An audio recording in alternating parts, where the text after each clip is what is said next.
आपल्या हटके आंदोलनासाठी छत्रपती संभाजीनगरमधील सरपंच मंगेश साबळे हे चर्चेत असतात.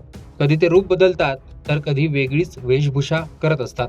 यावेळी त्यांनी थेट फुलंब्रीच्या आमदार अनुराधा चव्हाण यांच्या पतीविरोधातच आवाज उठवला आहे. कथित स्कॅनर घोटाळ्यावर मंगेश साबळे यांनी आंदोलन कसं केलंय ते पहा आणि काय आरोप केलेत तेही पहा. तर छत्रपती संभाजीनगरमधील सार्वजनिक बांधकाम विभागातील कथित स्कॅनर घोटाळ्याच्या पार्श्वभूमीवर एक अनोखं आंदोलन पाहायला मिळालं. सरपंच मंगेश साबळे यांनी अंगावर QR कोड विभागीय आयुक्तासमोर लावले आणि जोरदार निदर्शनं केली. या आंदोलनाद्वारे सार्वजनिक बांधकाम विभागाचे मुख्य अभियंता अतुल चव्हाण यांची तात्काळ बदली करावी तसेच संपूर्ण प्रकरणाची सखोल चौकशी करावी अशी मागणी करण्यात आली. मंगेश साबळे म्हणाले की अतुल चव्हाण आणि त्यांच्या पत्नी अनुराधा चव्हाण हे दोघेही एकाच जिल्ह्यात प्रभावी पदांवर कार्यरत असल्यामुळे सत्तेचा गैरवापर होण्याची शक्यता आहे. त्यामुळे सामान्य नागरिकांमध्ये दहशतीचं वातावरण निर्माण झालं असून लोकांना न्याय मागण्याची भीती वाटत असल्याचा दावाही त्यांनी केलाय. तसेच सार्वजनिक कामांमध्ये हस्तक्षेप, राजकीय प्रभाव वाढवणं आणि भ्रष्टाचाराचे आरोप यामुळे या प्रकरणाची निष्पक्ष चौकशी होणं अत्यंत आवश्यक असल्याचंही त्यांनी म्हटलंय. आणि या मागण्यांसाठीच विभागीय आयुक्त कार्यालयासमोर त्यांनी हे अनोखं आंदोलन केलं, ज्याची चर्चा होते. एकूणच मंगेश साबळे यांची आंदोलनं, त्यांची हटके वेशभूषा या सगळ्याविषयी तुमचं मत कमेंट बॉक्समध्ये सांगा. लोकसत्ताला फॉलो आणि सबस्क्राईब देखील करा.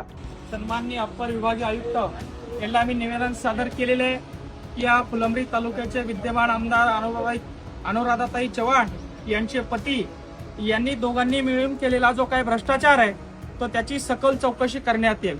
मागच्या 2 महिन्यापूर्वी स्कॅनर QR घोटाळ्याची जो अंबादास दानवे साहेबांनी विषय केला होता आणि 4 आठवड्यात उत्तर देतो म्हणून सांगितलं होतं अतुल चव्हाण यांनी.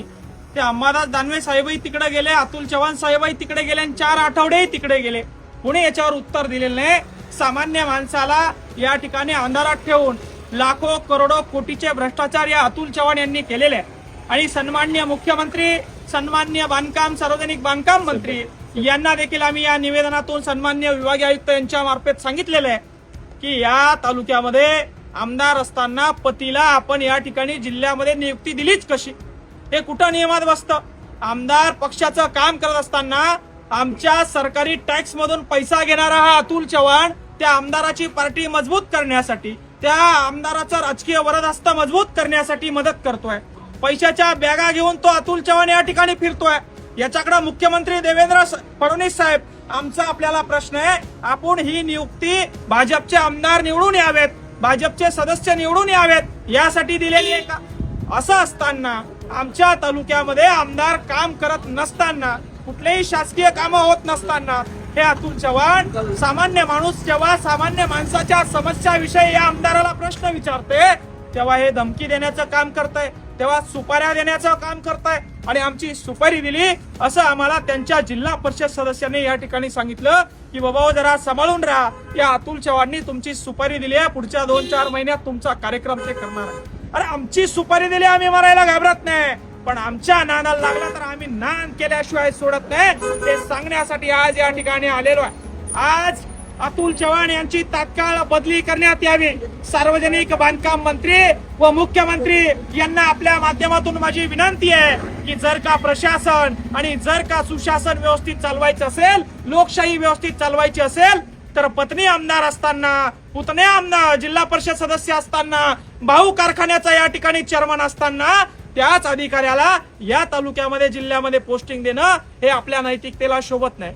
फडणवीस साहेब, आपण वारंवार म्हणता की मी नैतिकदार आहे, मी इमानदार आहे, आणि इमानदार असताना अशा अधिकाऱ्याला महिलाच्या आडून या ठिकाणी राजकीय काम आपण करायला लावताय आणि सामान्य प्रश्नासाठी आवाज उचलणाऱ्या पोरांच्या सुपाऱ्या देण्याचं काम या ठिकाणी अतुल चव्हाण करत आहे.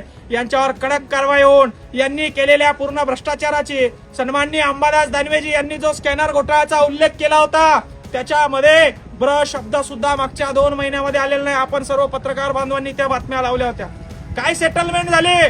कुठे अंबादास दानवे साहेब? कुठे प्रतिक्रिया? कुठे स्कॅनर? कुठे घोटाळा? कुठे 4 आठवडे? कुठे तो अतुल चव्हाण? असे 250 कोटीचे घोटाळे, असे जवळपास 4-4 हजार कोटीचे घोटाळे करून या मंत्र्यांना, मुख्यमंत्र्यांना आणि अशा केंद्रीय मंत्र्यांना पैसे भरून योग्य त्या ठिकाणी, हवी त्या ठिकाणी बदली करून हे असे अधिकारी घेतात. आणि 8 दिवसामध्ये आमची चेतावणी आहे, जर का या अतुल चव्हाणची बदली झाली नाही, सामान्यावरचा अन्याय थांबवला नाही, इथली राजकीय दहशत संपवली नाही तर लोकशाहीवर घातक म्हणून या ठिकाणी या विभागीय आयुक्त कार्यालयासमोर जे श्रीकांत सर यांच्या कार्यालयासमोर या ठिकाणी आम्ही बसून अन्नत्याग आंदोलन करणार आहोत, उपोषण करणार आहोत. आतापर्यंत आम्ही शेतकऱ्यासाठी कष्टकऱ्यांसाठी भांडतोय, मात्र आमच्यावर जर का सुडाची भावना घेऊन या ठिकाणी कट रचल्या जात असतील त्या विरोधात तीव्र आंदोलन करून ही यांची कट हाणून पाडण्याचं काम या ठिकाणी आम्ही करणार आहोत.